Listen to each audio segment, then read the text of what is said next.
Euzubillahimineşşeytanirracim. Bismillahirrahmanirrahim. Tamam. Elhamdülillahi Rabbil alemin. Ve salatu ve selamu ala seyyidina Muhammedin ve ala alihi sahbihi ecmain. Halkımıza hizmet için yola koyulan Hür Dava Partisi'nin ilk kongresine katılımınızla şeref verdiniz.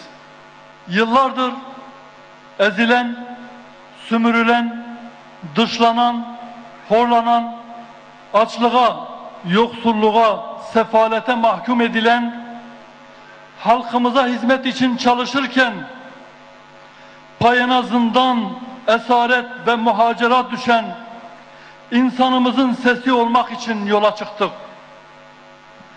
Halkımızı gerçek manada temsil etme azim ve kararlılığında olduğumuz için yoğun bir teşkilatlanma çabası içerisine girdik.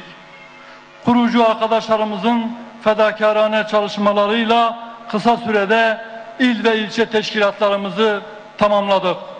Bugün burada büyük kongremizi yaparak seçimlere girmeye hak kazanmış bir parti olacağız.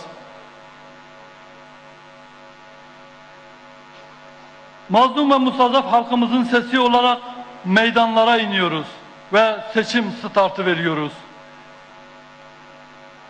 Halkımızı layıkıyla temsil edecek hür insanların hür davası olan Hüdapar'ın güneşi doğmuştur artık. Su bulunmuş, teyemmümün hükmü kalmamıştır. Değerli kardeşlerim, partimizin geçmişine kısa bir göz gezdirmeyi ve hatırlamayı faydalı görüyorum. Bugünlere kolay gelmedik. Fırtınalı günler yaşadık. Nice badireler atlattık. Tarihi imkansız acılar yaşadık. Ve sıkıntılar çektik. Mustazaflara yeryüzünün varisi olmayı vaat eden Allah'ın yardımıyla o kötü günleri geride bıraktık. Derin yapıların legal uzantıları başta saldırıya uğrayan kurumlarımızı basarak üye ve gönüllülerimizi keyfi olarak gözaltına aldılar. Bu kurumlarımıza ve kardeşlerimize yapılan saldırılar karşısında seyirci kalanlar suç ihdas ederek, komplolar kurarak yasal ve izinli faaliyetlerimizi dahi aleyhimize suç delili olarak kullandılar. Saldırıya uğrayan kurumlarımızın başkanları başta olmak üzere yüzlerce üyemiz ve gönüllümüz cezalandırıldı. Halkımızı korkutmak, üyelerimizi sindirmek ve çalışmalarımızı sabote etmek için cezalandırdıkları kişilere teşdiden artırarak üst sınırdan cezalar verildi.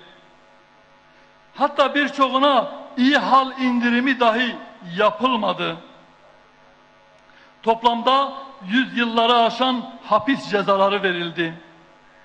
Halkımıza hizmet etmemizi bin bir hile ve ayak oyunlarıyla engelleyemeyenler her zaman olduğu gibi arkadaşlarımıza bedel ödettirdiler. Ödettirmeye de devam ediyorlar.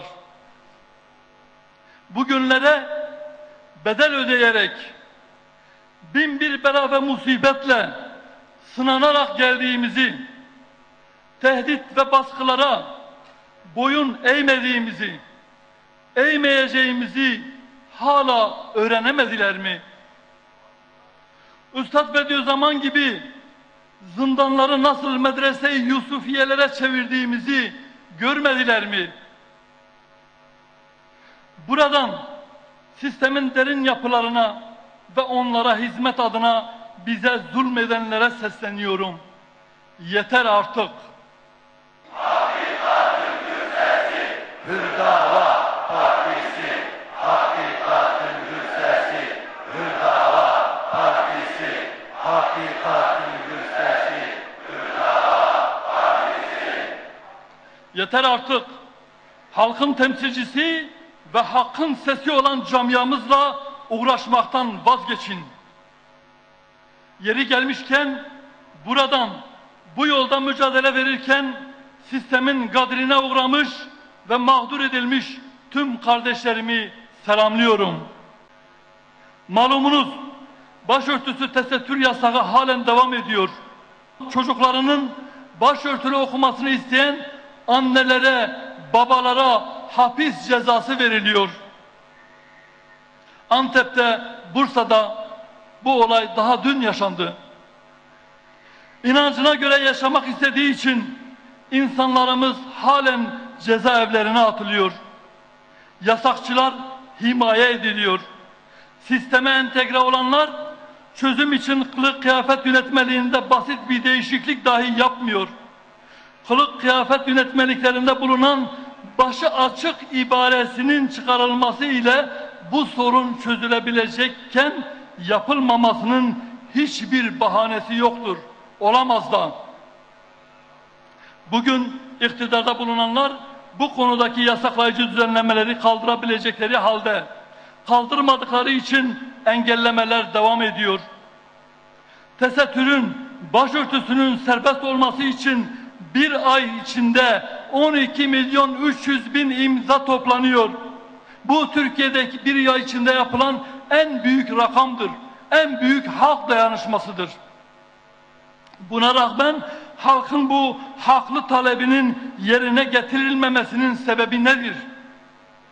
10 yıldır iktidarda olanlara verdikleri sözleri yerine getirmelerini ve bir an önce bu sorunu çözmelerini tavsiye ediyoruz.